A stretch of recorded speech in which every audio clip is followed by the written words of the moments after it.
Hello.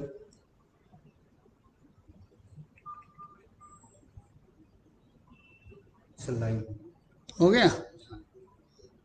वहां तो वो लोग दिख नहीं रहे कोई।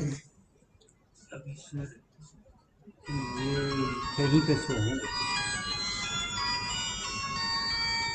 सेट नहीं है। टिप्पणी मॉडरेशन क्या है? Atul Solanki present sir, like करें।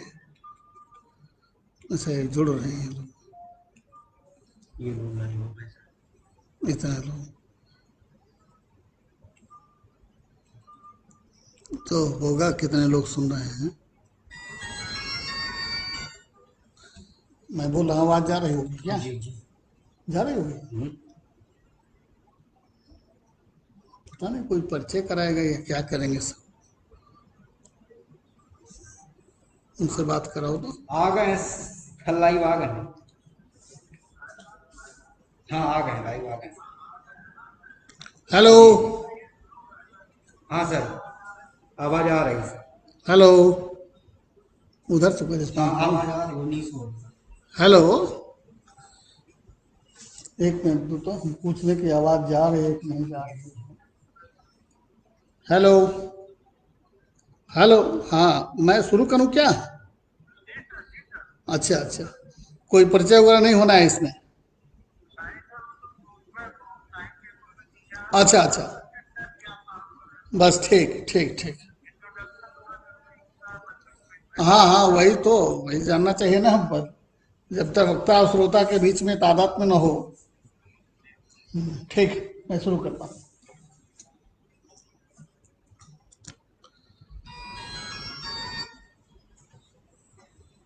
SCRT के डिप्टी डायरेक्टर श्री विष्णु जी, अन्य अधिकारीगण और इस वेव लेंथ के माध्यम से जुड़े हुए शिक्षार्थीगण, इससे पहले कि मैं अपने विषय पर आऊं, मैं अपना परिचय देना चाहूँगा। क्योंकि जब तक वक्ता और श्रोता के बीच में तादात्म्य नहीं स्थापित होता है, तब तक बात बनती नहीं है। मैं प्रोफेसर कामेश्वर नाथ सिंह, उत्तर प्रदेश राजर्षि टंडन मुक्त विश्वविद्यालय प्रयागराज में कुलपति हूँ। इससे पूर्व मैं दीनदयाल उपाध्याय गौरव विश्वविद्यालय गोरखपुर में भूगोल का विभागाध्यक्ष था। विष्णु जी ने मुझे इस कार्यक्रम में आमंत्रित किया है। सबसे पहले मैं प्रदेश के शिक्षा मंत्री, प्रदेश के बेसिक शिक्षा मंत्री सतीश जी को साधुवाद देना चाहूंगा।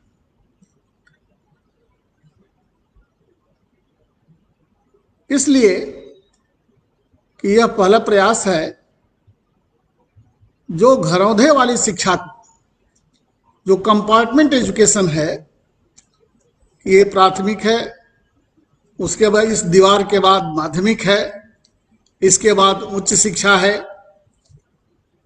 इस दीवार को तोड़ करके उन्होंने सभी को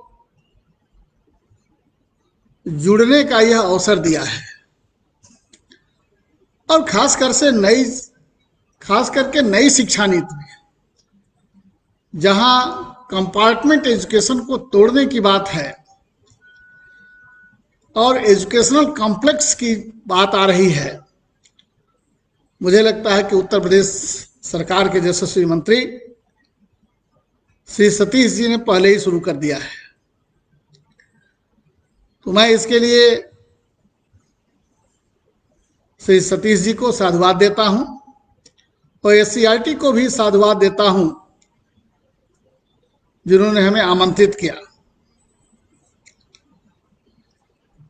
आज का जो विषय है वह है पर्यावरण प्रदूषण एवं जन जागरूकता।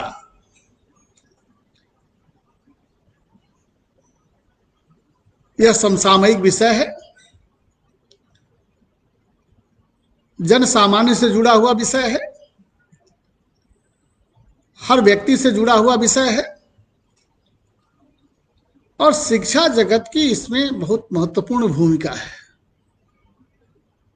आप होने वाले शिक्षक हैं और इसलिए आपके बीच में इस महत्वपूर्ण विषय पर चर्चा करना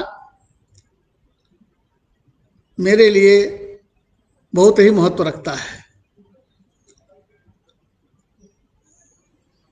पर्यावरण, विकास, शांति, सुरक्षा, ये आजकल के सामान्य विषय हैं। पूरा विश्व इसको लेकर के चिंतित है।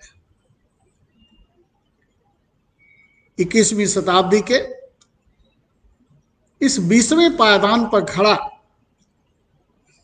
मानव एक विचित्र अंतर्द्वंद में है। एक विचित्र तरह का संकट उसके सामने उत्पन्न हुआ है, जहां उसे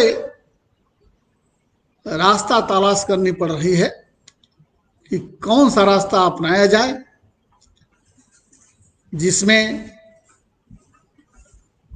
मानव का हित सुरक्षित हो, यह पर्यावरण सुरक्षित रहे। उस रास्ते को तलाशने में संपूर्ण जगत लगा हुआ है। नित नए प्रयोग हो रहे हैं, नए समझौते हो रहे हैं, नए प्रतिबंध लगाए जा रहे हैं, नए रूल रेगुलेशंस आ रहे हैं।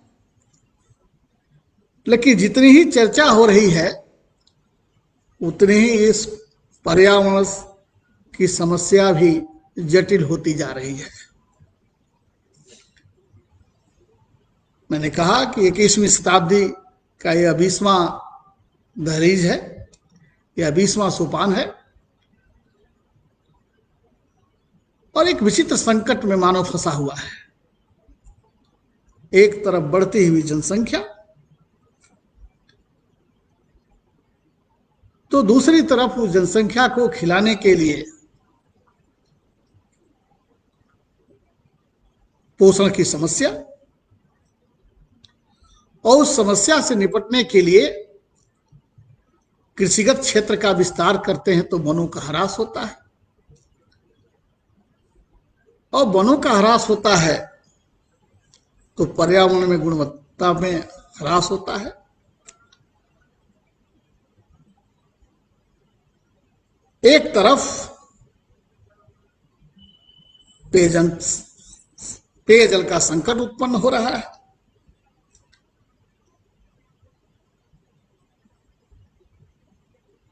एक तरफ जीवन स्तर की वृद्धि में, जीवन स्तर में गुणात्मक परिवर्तन के लिए सारे साधन बढ़ते जा रहे हैं, तो दूसरी तरफ श्वास लेने के लिए शुद्ध वायु का संकट उत्पन्न हो रहा है। अनाज का उत्पादन बढ़ रहा है, लेकिन उसमें विषाक्तता भी उतनी ही बढ़ रही है।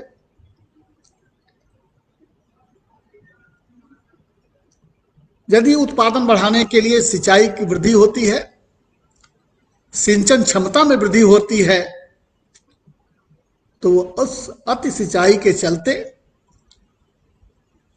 कहीं पर जल जमाव की समस्या उत्पन्न हो रही है, तो कहीं भूमिगत जल के शोषण के चलते, अत्याधिक शोषण के चलते पेयजल का संकट उत्पन्न हो रहा है। यानी एक तरफ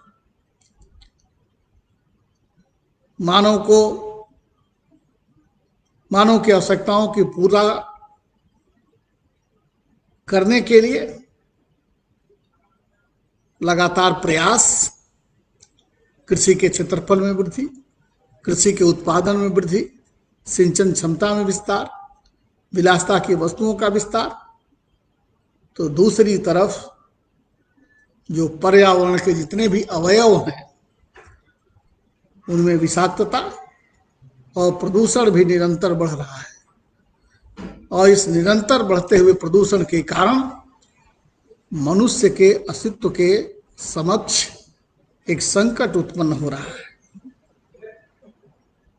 एक तरफ बढ़ता हुआ, एक तरफ लोगों के काम देने के लिए औद्योगिकरण की आवश्यकता, और यदि औद्योगिकरण करते हैं तो उद्योगों के निकलने वाले धुएं से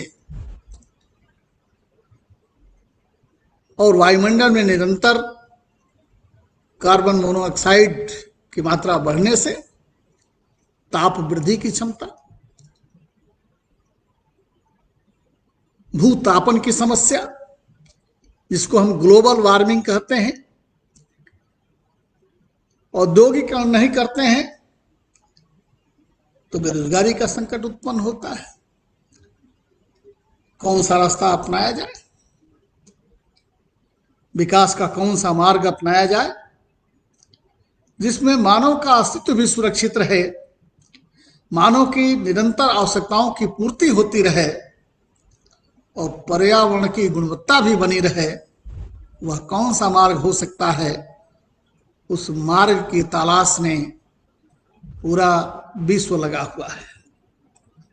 आज इस पर्यावरण और सस्टेनेबल डेवलपमेंट इससे बात करते हैं, जिसे कहते हैं यानी ऐसा विकास जो आज की अपनी आवश्यकताओं की पूर्ति को सुनिश्चित कर ही सके, जो आज मानव की आवश्यकताओं की पूर्ति सुनिश्चित करने के साथ साथ आने वाली जनरेशन की आवश्यकताओं की पूर्ति भी सुनिश्चित कर सके। ऐसा सतत विकास का लक्ष्य कैसे प्राप्त हो, यह शोधकर्ताओं के लिए, शिक्षाविदों के लिए, नीति निर्धारकों के लिए, नीति नियामकों के लिए, योजनाविदों के लिए चिंता और चिंतन का विषय है।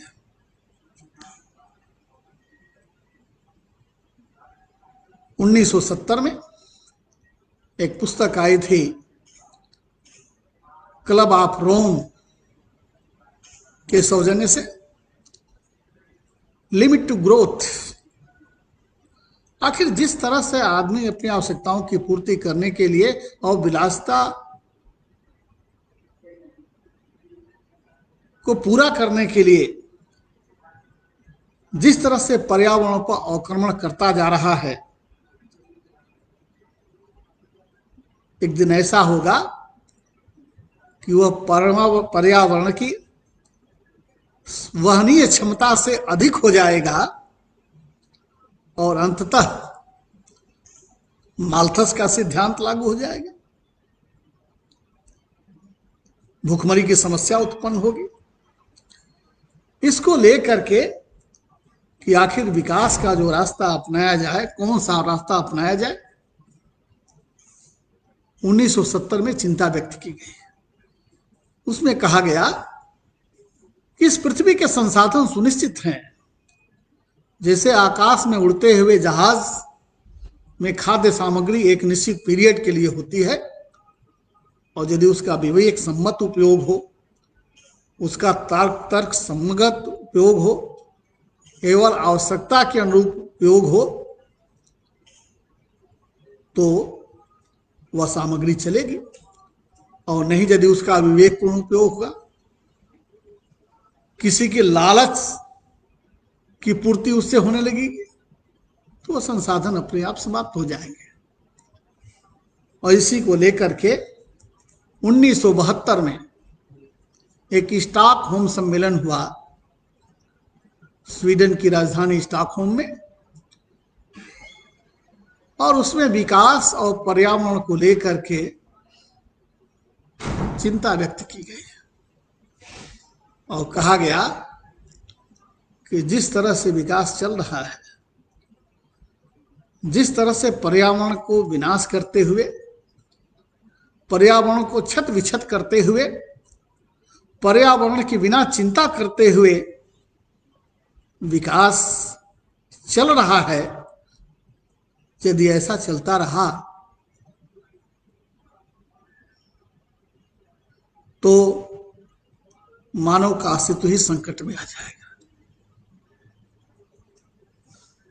लेकिन विकास को भी रोका नहीं जा सकता। मनुष्य की आवश्यकताएं मिनिमम जो है, भोजन, वस्त्र, आवास, ये तो पूरा होना ही चाहिए, उसे समझौता भी नहीं किया जा सकता। तो आखिर कौन सा वह रास्ता अपनाया जाए, इसके लिए सस्टेनेबल डेवलपमेंट की शब्दावली आई। कहा गया कि यह ऐसा विकास हो जो पर्यावरण और विकास में अंतर्द्वंद न उत्पन्न करे, संघर्ष न उत्पन्न करे, बल्कि दोनों में समन्वय स्थापित कर सके, क्योंकि पर्यावरण और विकास दोनों एक दूसरे के प्रतिस्पर्धी नहीं, बल्कि एक दूसरे के परिपूरक है। लेकिन उससे आगे भी सम्मेलन हुए। 1992 में पृथ्वी सम्मेलन हुआ और लगातार कभी टोक्यो सम्मेलन, कभी कायरा सम्मेलन विभिन्न विषयों को लेकर के होते रहे और हर जगह पर्यावरण पर्यावरण पर्यावरण प्रदूषण की प्रचंडता व्यक्त की गई। विभिन्न रूपों में प्रतिबंध लगाने की बात आई, कार्बन टैक्स लगाने की बात आई कि जो देश जितना ही अधिक कार्बन का उत्सर्जन करता है उतना ही टैक्स दे। लेकिन ये विकसित देश जो तथाकथित हैं,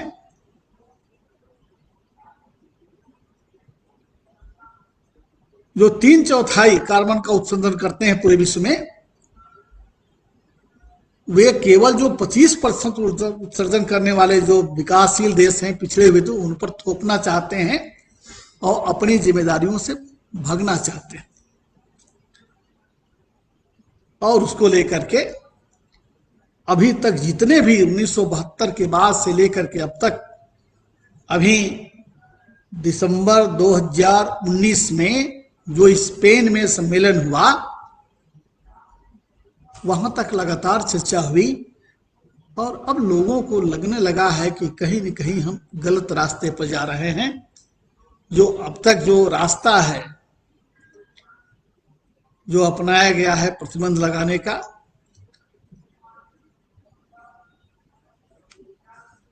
और उत्पादन जारी रखने का, कहीं न कहीं उसमें कुछ खामी है। अब यह लगने लगा है और अब वैकल्पिक विकास की चर्चा होने लगी है कि आखिर वह वैकल्पिक विकास क्या हो। हम जरा थोड़ी सी चर्चा करेंगे प्रदूषण के विभिन्न पक्षों पर, क्योंकि थोड़ी उसकी जानकारी जरूरी है। यदि हम देखें तो जितने भी पृथ्वी के अवयव हैं, इस पर्यावरण के अवयव हैं, चाहे जल हो, जंगल हो, जमीन हो, जानवर हो, जंतु हो, सभी इससे, जंगल, जमीन, जानवर, सब कहीं न कहीं पर्यावरण की विषाक्तता से प्रभावित हो रहे हैं। मिट्टी प्रदूषित हो रही है। अब प्रदूषित हो रही है और विषाक्त हो रही है, तो इसलिए हो रही है कि इसमें पेस्टिसाइड और फर्टिलाइजर की मात्रा दिनानुदिन बढ़ती जा रही है। अत्यधिक उत्पादन प्राप्त करने की होड़ में ज्यादा से ज्यादा रसायनों का उपयोग और ज्यादा से ज्यादा कीटनाशकों का उपयोग हो रहा है, जिसके कारण जमीन की जो नैसर्गिक उर्वरा शक्ति है वह घटती जा रही है। उत्पादकता बढ़ रही है लेकिन उर्वरता घट रही है। यहां मैं बता दूं कि उर्वरता और उत्पादकता दोनों में अंतर होता है। किसी मिट्टी की उर्वरता उस मिट्टी की नैसर्गिक गुणवत्ता होती है, उस मिट्टी के पेरेंटल रॉक में जो विशेषता होती है, जो खनिज होते हैं, वो उर्वरता को निर्धारित करते हैं। लेकिन अत्यधिक कीटनाशकों एवं उर्वरकों के प्रयोग से उस भूमि की नैसर्गिक उर्वरा शक्ति खत्म होती जा रही है, उत्पादकता बढ़ रही है, लेकिन नैसर्गिक उर्वरता समाप्त हो रही है। और दिनानुदिन पेस्टिसाइड और फर्टिलाइजर की मात्रा बढ़ती जा रही है, जिसके कारण भूमि ही विषाक्त होती जा रही है। और एक दिन ऐसा आएगा जब नैसर्गिक उर्वरा उसकी समाप्त हो जाएगी, तो एक बार मिट्टी के यदि निर्माण की जो प्रक्रिया है वो भंग हो जाती है, तो उसको स्थापित होने में काफी टाइम लगता है। दूसरी तरफ जल प्रदूषण को हम देखें, क्योंकि जमीन के बाद जंगल, अरे ये जल एक महत्वपूर्ण पक्ष है। जल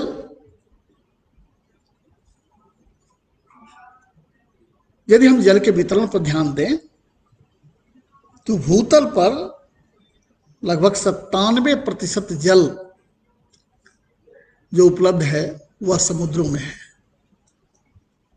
और मात्र 2.7% जल जो है स्थल पर और भूमिगत जल के रूप में है, शेष जो है वायुमंडल में है। यानी पीने जैसा लायक जल का, जरा आवाज आ रही हो तो, पीने लायक शुद्ध रूप से जल की आवश्यकता, जल का की उपलब्धता कम है। और पेय जल का स्रोत मुख्य रूप से नदियां हैं, भूमिगत जल है, और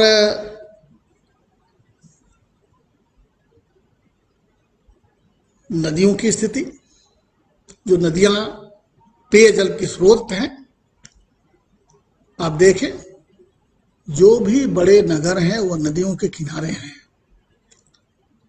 जो भी बड़े औद्योगिक नगर हैं वो भी नदियों के किनारे हैं, और नदियों के दोनों किनारों से जो बड़े बड़े नगर हैं उन नगरों का अपशिष्ट, उन नगरों का प्रदूषित जल, सीवर का जल सीधे नदियों में आ रहा है। बिना ट्रीटमेंट के उसमें जाने से वो नदियों का जल जो है विषाक्त हो रहा है। नदियों में जो जैविक प्रचुरता है वह समाप्त हो रही है, वह प्रभावित हो रही है, और इसलिए यह एक भविष्य के लिए संकट है। ये जल ऐसा है, जल संसाधन जिसको किसी स्टेट बाउंड्री में, डिस्ट्रिक्ट बाउंड्री में सीमित करके नहीं रखा जा सकता, या किसी बाउंड्री को नहीं फॉलो करते। और इसलिए भूतल पर तो रेखाएं खींची जा सकती हैं कि यहां से लेकर के यहां तक इस राज्य का है और यहां से लेकर के यहां तक इस राज्य का है। भूतल पर तो सीमाएं खींची जा सकती हैं, जमीन पर रेखाएं खींची जा सकती हैं, लेकिन जो अंडरग्राउंड वाटर है, जो पेयजल का भी स्रोत है, सिंचाई का भी स्रोत है, उसको नहीं बांटा जा सकता। और जो ज्यादा से ज्यादा पेस्टिसाइड और फर्टिलाइजर का उपयोग हो रहा है, उस फर्टिलाइजर और पेस्टिसाइड के उपयोग से वह धीरे धीरे वह पर्कुलेट करता है, और जिसके चलते भूमिगत जल पूरा प्रदूषित हो रहा है, और पेयजल की गुणवत्ता में ह्रास हो रहा है। यही नहीं, लगभग 8 करोड़ लोग प्रतिवर्ष इस नए जनसंख्या में जुड़ करके जल संसाधनों पर दबाव बढ़ा रहे हैं। और यह भी संकट का विषय है कि आगामी 2050 तक 3 अरब लोग ऐसे होंगे, उन इलाकों में पैदा होंगे जहां पर जल का संकट पहले से ही बना हुआ है। तो यह संकट और गहराता जाएगा। तो वैसे भी जानते हैं कि जल की आवश्यकता मनुष्य के लिए सबसे ज्यादा है।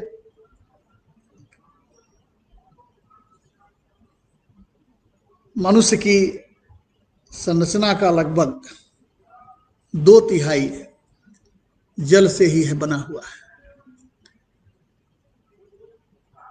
और इसलिए जल संसाधन बहुत ही महत्वपूर्ण है। यदि 2 दिनों तक पानी न मिले, भोजन के बिना तो चल जाएगा, लेकिन जल के बिना नहीं चल पाएगा। और इसलिए यह जल संसाधन जीवन का अस्तित्व है। और जल सिंचाई के लिए चाहिए, जल उद्योग के लिए चाहिए, जल मनुष्य को पीने के लिए चाहिए, जानवरों की प्यास बुझाने के लिए चाहिए। तो जल के बिना जीवन संभव नहीं है। लेकिन यह चिंता का विषय है कि जो जल के स्रोत हैं वह सूखते जा रहे हैं। जल का स्रोत केवल जल का स्रोत नहीं, वह जीवन का स्रोत है। और जब जीवन का स्रोत सूखता जाएगा तो मनुष्य का अस्तित्व ही संकट में होगा। इसी तरह वायु प्रदूषण को भी देखें।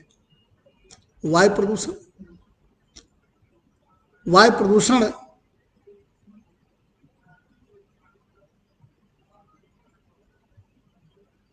एक चिंता का विषय है। कारखानों से निकला हुआ धुआं, मोटर और अन्य वाहनों से निकला हुआ धुआं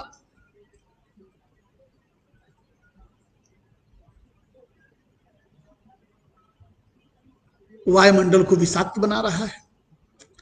और वह वायुमंडल ही ऑक्सीजन का स्रोत है। एक व्यक्ति को औसत एक दिन में 16 kg ऑक्सीजन चाहिए। लेकिन कारखानों से निकला हुआ धुआं, कारखानों से निकला हुआ जहर, कार्बन मोनोऑक्साइड, हाइड्रोकार्बन, गंधक, सीसा जो निकल रहा है वह वायु को विषाक्त बना रहा है। और अब तक कई नगरों में अलार्म बजता है। और यदि यही स्थिति बनी रहेगी तो अभी तक तो लड़के केवल बैग लेकर के जाते हैं पढ़ने, उनको पीठ पर ऑक्सीजन का थैला भी लेकर के चलना पड़ेगा। यह एक अतिरिक्त बोझ होगा। इसी तरह अपशिष्ट जो वेस्ट पदार्थ हैं, चाहे घर से निकला हुआ कुछ कचरा हो, चाहे औद्योगिक कारखानों से निकला हुआ कचरा हो, वह कहाँ रखा जाए, कहाँ फेंका जाए, यह भी एक चिंता का विषय है। और यह एक प्रदूषण का स्रोत भी है। खास करके प्लास्टिक, ये प्लास्टिक जो जलता नहीं है, जल्दी सड़ता नहीं है और गलता नहीं है, सालों साल यह पड़ा रहता है भूमि के अंदर,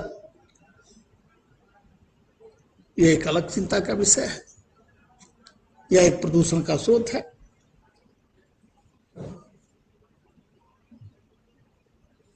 वस्तुतः इस भूतल पर एक जैव भू रसायन चक्र काम करता है। जियो बायो केमिकल साइकिल, ऑक्सीजन चक्र, कार्बन चक्र, जल चक्र।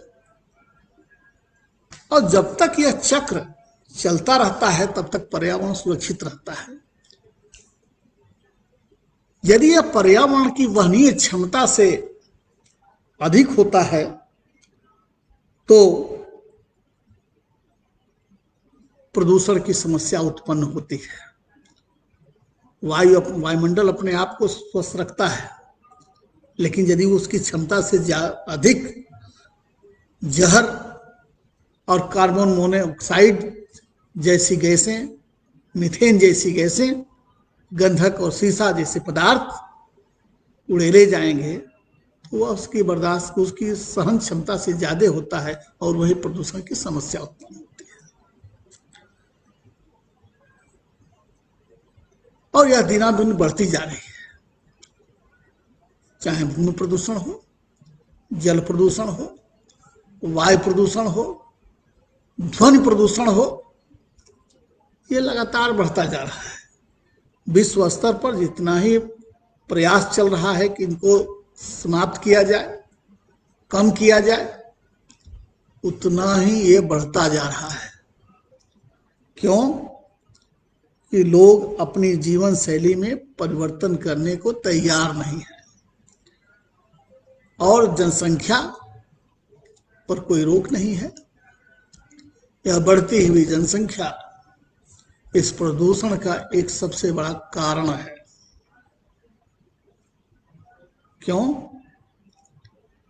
कि जनसंख्या जो बढ़ रही है वह अपनी मौलिक आवश्यकताओं की पूर्ति इस पृथ्वी पर प्राप्त संसाधनों के माध्यम से ही करेगी, चाहे उसके लिए भोजन हो, चाहे वस्त्र हो, चाहे आवास हो। ये सारी आवश्यकताओं की पूर्ति प्रकारांतर से इस प्रकृति प्रदत्त संसाधनों के माध्यम से ही होगी। और जनसंख्या बढ़ेगी तो उतना ही संसाधनों पर दबाव पड़ेगा, वायु पर उतना ही असर पड़ेगा, जल संसाधन पर उतना ही असर पड़ेगा, भूमि पर ही उतना असर पड़ेगा, जंगलों पर ही उतना असर पड़ेगा। अभी तक जनसंख्या में वृद्धि अनवरत जारी है और खास करके वहां पर जनसंख्या वृद्धि अधिक है जहां पर प्रदूषण भी अधिक है। दुनिया के जो विकासशील देश हैं, जो पिछड़े हुए देश हैं, वहां प्रदूषण की समस्या भी बनी हुई है और वहां जनसंख्या की वृद्धि भी तीव्र है। अब आप देखिए एक छोटा सा उदाहरण, 1950 में विश्व की जनसंख्या 2.5 अरब थी और जो 2020 आते आते लगभग 7.5 अरब होने जा रही है। यानी मात्र 75 सालों में, 70 सालों में वह 2.5 गुना से ज्यादा बढ़ गई। लेकिन यदि भारत में हम देखें तो 1951 में जनसंख्या थी केवल 36 करोड़ और इस समय लगभग 130 करोड़ को पार कर रही है। तो उतने ही समय में, जितने समय में पूरे विश्व की जनसंख्या 2.5 गुना हो रही है, उतने ही समय में भारत की जनसंख्या 3.5 गुना हो जा रही है। यह लगातार बढ़ती हुई जनसंख्या संसाधनों पर दबाव डाल रही है और इसके चलते जो जल के नेचुरल स्रोत हैं, जो स्वाभाविक स्रोत हैं, वह सूख रहे हैं। मिट्टी की गुणवत्ता में ह्रास हो रहा है, ध्वनि प्रदूषण बढ़ता जा रहा है, तरह तरह की बीमारियों का प्रकोप बढ़ रहा है।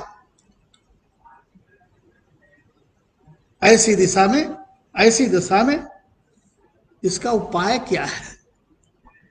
कैसे इस प्रदूषण से बचा जाए और शिक्षा जगत की इसमें क्या भूमिका हो सकती है? इसमें आम आदमी की क्या भूमिका होगी? इतना तो स्पष्ट है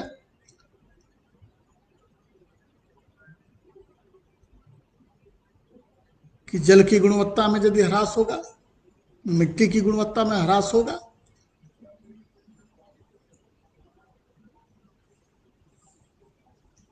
तो इससे इसका कुप्रभाव और बढ़ता ही जाएगा और इसके चलते रोगों का प्रकोप भी बढ़ता जाएगा और एक समय मनुष्य के अस्तित्व के सामने एक संकट उत्पन्न हो जाएगा। ऐसी स्थिति में आखिर उपाय क्या है? उपाय क्या है? पूरा विश्व मिलकर के आज पर्यावरण प्रदूषण पर और विकास पर चर्चा कर रहा है, लेकिन जितना है 1972 से लेकर के अब तक जितने भी सम्मेलन हुए हैं और जितने भी उपाय लागू किए गए हैं, जितने भी समझौते हुए हैं और उनके क्रियान्वयन हुए हैं, अभी तक परिणामदायी नहीं है, उनका सार्थक परिणाम नहीं है। अब लोगों को लगने लगा है कि केवल तकनीकी उपायों से, केवल तकनीकी विकास के चलते यह प्रदूषण खत्म नहीं होने वाला है। जब तक आदमी अपनी आवश्यकताओं को नियंत्रित नहीं करेगा, अपनी आवश्यकताओं तक नहीं अपने को सीमित रखेगा और आवश्यकताओं को बढ़ाते जाएगा, यह संकट बरकरार रहेगा। पर्यावरण का बढ़ता प्रदूषण मनुष्य के अस्तित्व के लिए एक संकट है।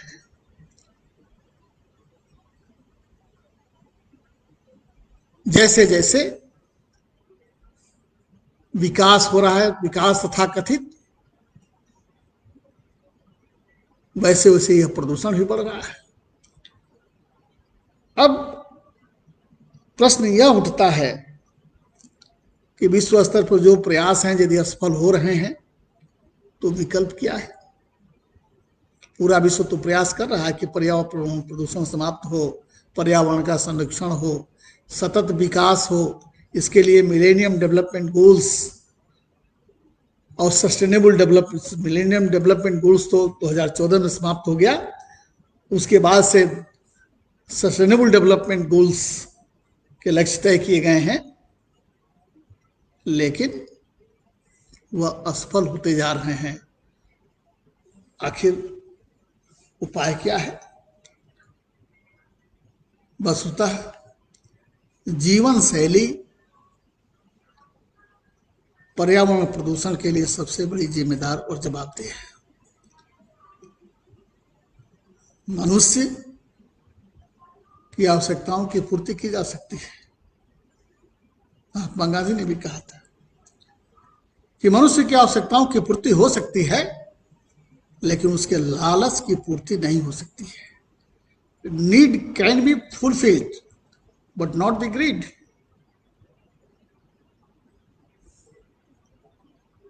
तो मनुष्य अपनी आवश्यकताओं को सीमित करे, पर्यावरण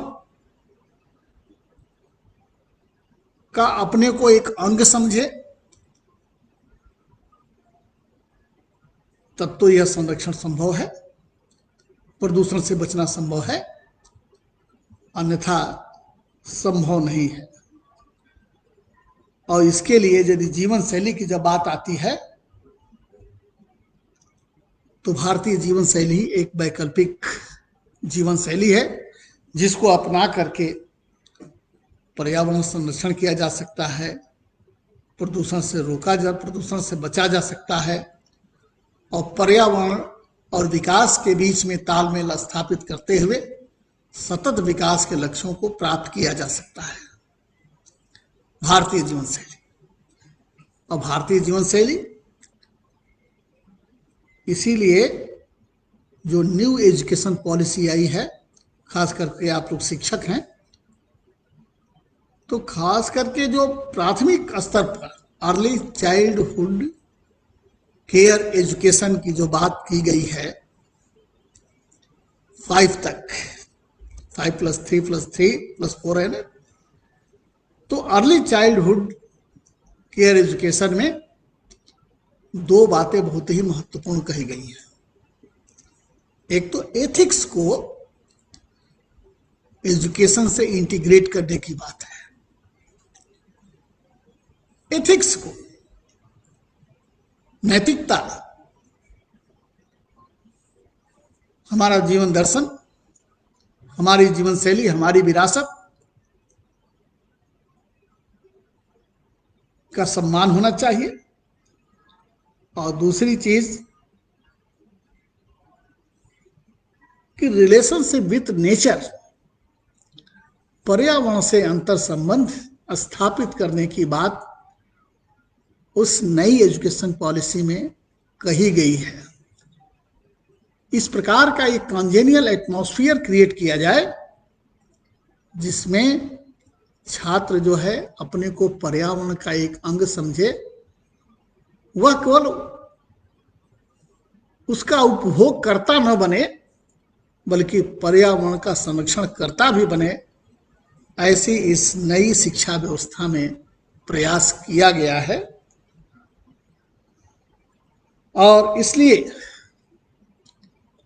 इस नई शिक्षा प्रणाली में जीवन शैली पर बहुत ज्यादा जोर है, लाइफ स्किल पर। और सही लाइफ स्टाइल वही है जिसमें हम पर्यावरण के साथ तादात्म्य स्थापित करते हुए, पर्यावरण के साथ मेल जोल स्थापित करते हुए, एक परिपूरकता का भाव रखते हुए हम अपनी आवश्यकताओं को पूरा करें, तो इस रास्ते पर चलते हुए पर्यावरण प्रदूषण से बचा जा सकता है, पर्यावरण का संरक्षण किया जा सकता है और जीवन को सुरक्षित रखा जा सकता है। और इसलिए भारतीय जीवन मूल्यों की पुनर्स्थापना और उनका अनुसरण, अनुगमन आवश्यक है। हमारी जीवन शैली में कहा गया, हमारे यहाँ इस धरती को माता का रूप कहा गया है। कहा गया अथर्ववेद में, अथर्ववेद के पृथ्वी सूक्त में कि माता भूमि पुत्रो हम पृथिव्या, यह भूमि हमारी माँ है और मैं इसका पुत्र हूं। माँ और बेटे के बीच में जो रिलेशन होता है वही संबंध इस पृथ्वी और उसके निवासियों के बीच होना चाहिए। और यदि वह पारिवारिक भावना स्थापित हो तो कहीं कोई समस्या नहीं है। हमारी संस्कृति में कहा गया कि वसुधैव कुटुंबकम, यह वसुधा परिवार है। तो जब हम परिवार मान लेते हैं इस पूरे वसुधा को, तो इस वसुधा पर रहने वाले सभी जीव जंतु, सभी वन, जल, जंगल, जमीन, जानवर सब इस परिवार के अंग हुए हैं। और उनमें मानव सबसे श्रेष्ठ है। इसलिए बड़े होने के नाते, श्रेष्ठ होने के नाते सबका संरक्षण उसका दायित्व है, उसकी जिम्मेदारी है। और इसलिए हमारी संस्कृति में पृथ्वी के प्रति बहुत ही सम्मान का भाव रहा है। इसको माँ के रूप में माना गया है। और अभी भी आपको लोग मिल जाएंगे जो सवेरे उठते ही पृथ्वी पर पैर रखने से, भूतल पर पैर रखते से पहले वह प्रार्थना करते हैं कि समुद्रे वसने देवी पर्वत स्तन मंडले विष्णु पत्नी नमस्तुभ्यम पाद स्पर्श क्षमस्व में करते हैं कि हे मां क्षमा करना, मैं यदि पैर रखता हूं तो हमारे कुछ जीवों का नुकसान न हो। यानी हर जीव रहे, हर जंतु रहे, हर तत्व का अस्तित्व रहे, इस समन्वय में ही मनुष्य का अस्तित्व सुरक्षित है। यह भावना यदि आ जाए तो पर्यावरण संरक्षण होगा और प्रदूषण से बचा जा सकता है। यही नहीं, कहा गया कि अपनी आवश्यकताओं को सीमित रखें। आज जो प्रदूषण की समस्या है वह विलासितापूर्ण जीवन शैली के कारण है। निरंतर बढ़ती आवश्यकता,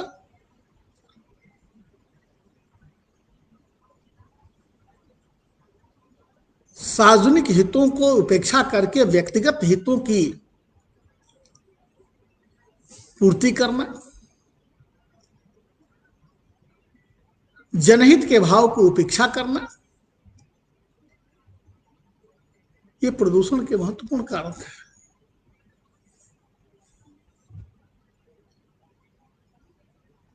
अपनी आवश्यकताओं को सीमित रखें, क्योंकि विश्व स्तर पर जो आज प्रदूषण की समस्या उत्पन्न हुई है वह अत्यधिक उपभोगवादी प्रवृत्ति के कारण हुई है। ज्यादा से ज्यादा उपभोग करना जो विकास का पर्याय मान लिया गया, और ज्यादा से ज्यादा उपभोग के लिए ज्यादा से ज्यादा उत्पादन करना, और ज्यादा से ज्यादा उत्पादन के लिए मास स्केल पर संसाधनों का शोषण करना, यही तो प्रदूषण की जड़ है। तो अपनी यदि आवश्यकताओं की कटौती करनी है, अपने उपभोग पर नियंत्रण करना है, तो इसके लिए एक ऐसी जीवन शैली अपनानी पड़ेगी जो प्रकृति से तादाद में स्थापित करे। हम इस पृथ्वी के मालिक नहीं हैं, और इस पृथ्वी पर जो संसाधन बने हैं वह केवल हमारे तक ही सीमित नहीं है। इस दुनिया में केवल संसाधनों के उपभोग करने का अधिकार केवल हमें नहीं है, बल्कि उस जनसंख्या का भी है जो कल के लिए दुनिया में आने वाली है। इसलिए ट्रस्टीशिप की भावना से कि हम इस पृथ्वी के मालिक नहीं हैं बल्कि इस पृथ्वी के संरक्षक हैं, जिस रूप में हमने पूर्वजों से इसके पाया है उसी रूप में इसको हम बनाए रखेंगे। यदि हम संकल्प लेते हैं तो पर्यावरण का संरक्षण संभव है। अब प्रश्न यह उठता है कि आवश्यकताओं की आपूर्ति और लालच की पूर्ति में एक संघर्ष का भाव है। पश्चिमी देशों ने, पश्चिमी जो विकास की प्रवृत्ति रही, पश्चिम में जो विकास की अवधारणा रही, जिसमें यह कहा गया कि अधिक से अधिक उपभोग ही विकास का पर्याय है, वह प्रकारांतर से हमारे देश में भी प्रचलित हुआ, और जिसके कारण निरंतर बढ़ती हुई गाड़ियों की संख्या, निरंतर बढ़ते हुए जल का प्रदूषण, कचरे का निस्तारण, ये सारी समस्याओं को बढ़ाते जा रहे हैं। इसलिए एक अपने यहाँ जीवन शैली जीने का एक सूत्र दिया गया और कहा गया कि ईशावास्यम जगत सर्वम यद किंचित जगत्याम जगत तेन त्यक्तेन भूंजिता माँ गृदह कसुभ्यम। इस जगत में जो कुछ भी दिया हुआ है वह सब परमात्मा का दिया हुआ है, हम उसका त्याग के साथ उपभोग करें। तो सार्वजनिक हित में, सार्वजनिक कल्याण के हित में, जन सामान्य के हित में अपने स्वार्थों को हम त्याग कर सकें और प्रकृति से तादात्म्य स्थापित करने वाली जीवन शैली जी सकें, यही पर्यावरण प्रदूषण का समाधान है। अब इसके लिए जन जागरण कैसे किया जाए, जन जागरण कैसे किया जाए, कैसे जन सामान्य को जागरूक बनाया जाए, यह एक समस्या है और इसके लिए जरूरत है कि इस बढ़ती हुई प्रदूषण की समस्या से लोगों को परिचित कराया जाए। पर्यावरण प्रदूषण के जो कुपरिणाम हैं, उन कुपरिणामों को बताया जाए और दूसरी चीज कि अपनी आदतों में भी परिवर्तन लाया जाए। खास करके जब हम देखते हैं प्राथमिक विद्यालयों में अब टिफिन में प्लास्टिक का उपयोग, थैलों का उपयोग प्लास्टिक के,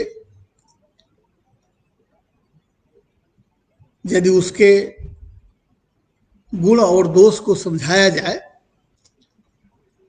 तो आप केवल एक बच्चे को ही नहीं सिखा रहे हैं, बल्कि उसके परिवार तक यह मैसेज जा रही है।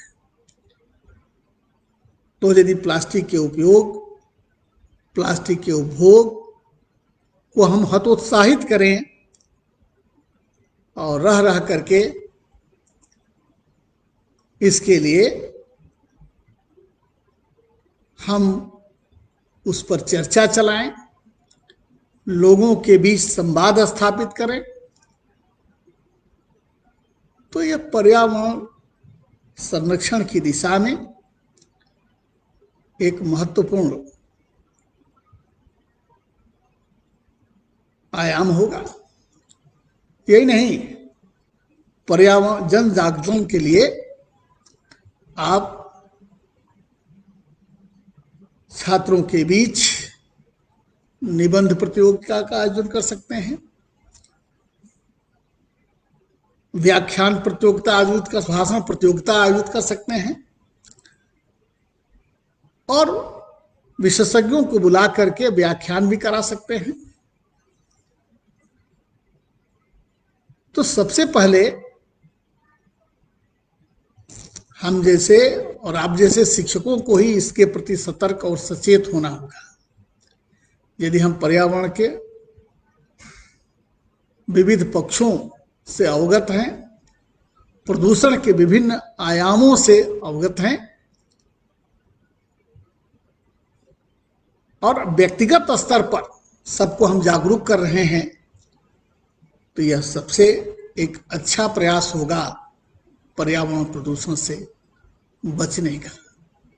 और खास करके प्राथमिक स्तर पर तो परिवार से संबंध होता है, तो यह सब चीजें पारिवारिक स्तर पर सीखी जाती हैं।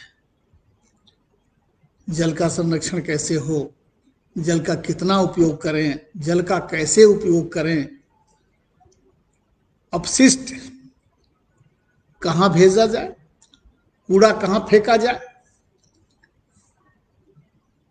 इसको भी एक जागरूकता का विषय बनाने की जरूरत है। और खास करके नई शिक्षा पद्धति में जो लाइफ स्किल की बात आई है और पर्यावरण से इंटीग्रेट करने की बात आई है, एथिक्स की बात आई है, अब उसको निचले स्तर तक ले जाने और बच्चों में वह भावना भरने की आवश्यकता है।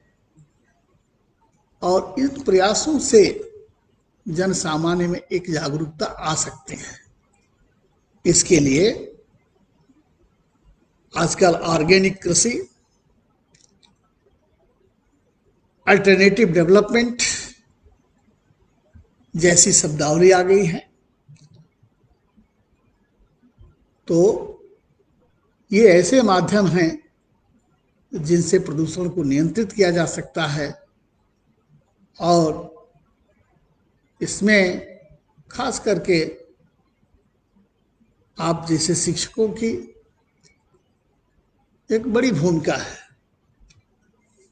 और इसके लिए जरूरी है कि सबसे पहले अपने स्तर पर जागरूक हों, अपने व्यक्तिगत स्तर पर जागरूक हों, यह जरूरी है। दुनिया में कोई चीज कूड़ा नहीं होती, दुनिया में कोई चीज कूड़ा नाम की कोई चीज नहीं होती है। कूड़ा के बारे में कहा जाता है वेस्ट इज मिसप्लेस्ड वेल्थ। भाई, अनुचित स्थान पर रखी हुई कोई भी वस्तु कूड़ा है। आप घर में झाड़ू लगा करके, दरवाजे पर झाड़ू लगा करके यदि उस अपशिष्ट को, उस पदार्थ को किसी गड्ढे में डाल देते हैं तो वह संसाधन है, और उस कूड़े को रास्ते पर फेंक देते हैं, वेस्ट को, तो वह कूड़ा बन जाता है। तो दुनिया में कोई चीज कूड़ा नहीं होती है। मनुष्य अपने व्यवहार से कूड़ा बनाता है, और इसके लिए बच्चों में एक टीम स्पिरिट विकसित करने की जरूरत है। एक सामूहिकता का भाव जगाना जरूरी है, और सामूहिकता के भाव से जन सामान्य को जागृत करते हुए पर्यावरण को सुरक्षित रखा जा सकता है, प्रदूषण को नियंत्रित किया जा सकता है। हमारा भविष्य तभी तक सुरक्षित है जब तक कि पर्यावरण सुरक्षित है। यदि पर्यावरण सुरक्षित नहीं है तो मनुष्य का अस्तित्व भी सुरक्षित नहीं है। इस पृथ्वी माँ ने मनुष्य की आवश्यकताओं को पूरा करने के लिए सब कुछ दिया है, लेकिन लालच की पूर्ति करने के लिए कुछ भी नहीं है। आवश्यकताओं की पूर्ति की जा सकती है। किसी व्यक्ति की कितनी आवश्यकता है, भौतिक आवश्यकता कितनी है, उसकी पूर्ति की जा सकती है, लेकिन लालच की पूर्ति नहीं की जा सकती। आज जो पर्यावरण प्रदूषण की समस्या है वह उसी लालच से भरपूर उपभोगवादी प्रवृत्ति के कारण है।